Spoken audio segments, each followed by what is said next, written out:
Penyakit stroke merupakan penyebab kematian nomor 2 dan penyebab kecacatan nomor 3 di dunia.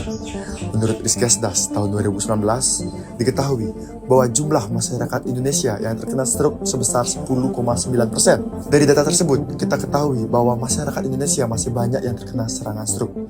Oleh karena itu, kita harus ketahui apa itu stroke, apa penyebab dan juga gejalanya. Stroke merupakan penyakit yang terjadi karena penyempitan pembuluh darah di otak, sehingga oksigen dan nutrisi yang menuju ke otak terhambat. Beberapa faktor risiko penyebab dari ischemic stroke seperti pola hidup tidak sehat, kebiasaan merokok, kolesterol, dan diabetes.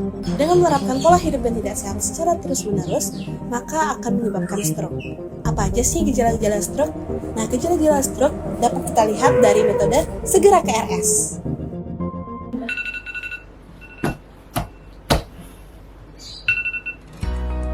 Gejala pertama yang kita dapat lihat yaitu dari SE, di mana diartikan dengan senyum tidak simetris. Stroke menyebabkan dari lemahnya saraf-saraf dan otot pada bagian wajah, sehingga gampang dikenali oleh gejala awal. Gejala kedua kita dapat lihat dari G, ya berarti gerakan separuh tubuh tiba-tiba melemah.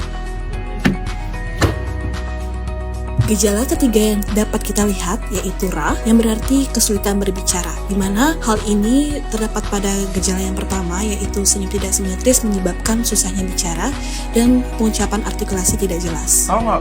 Ih, kenapa Kak? Jadi, tadi itu paginya Gejala yang keempat dapat kita lihat dari K, yaitu kebas atau kesemutan. Gejala kelima yaitu R, diartikan dengan rabun.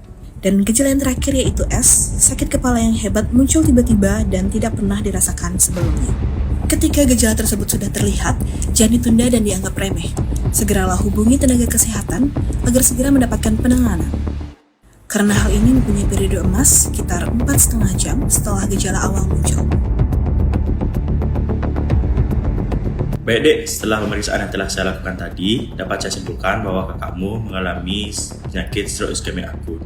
Itu biasanya terjadi karena pola hidup tidak sehat, sering merokok, dan lain-lain.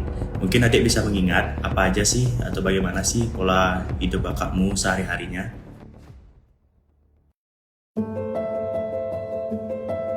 Pola hidup yang dilakukan orang tersebut adalah pola hidup yang tidak sehat.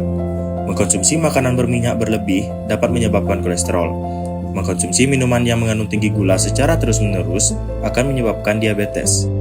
Dan jika sering merokok, dapat mengakibatkan risiko hipertensi. Semua penyakit ini dapat menjadi diagnosis awal dari stroke iskemik akut. Penanganan awal yang dapat kita lakukan kepada pasien yang datang ke rumah sakit dengan keluhan stroke iskemik akut adalah dengan pemberian oksigen dan juga trombolisis. Nah, gunanya trombolisis ini adalah sebagai pengenceran darah supaya darah bisa balik kembali ke otak.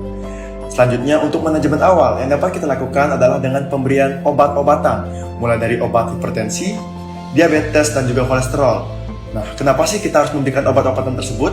Tentunya karena dari diabetes, hipertensi, dan juga kolesterol adalah salah satu pemicu dari stroke iskemik akut. Nah, setelah pasien pulang dari rumah sakit, hal pertama yang harus dilakukan tentunya dengan mengatur pola hidup sehat. Dan juga pasien harus rajin mengontrol tekanan darah, gula darah, dan juga kolesterol supaya menghindari dari stroke iskemik akut.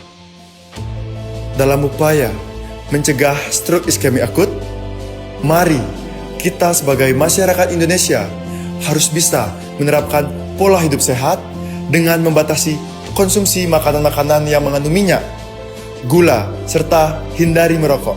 Mari lakukan sedini mungkin sebelum kalian terlambat. Karena lebih baik mencegah daripada mengobati.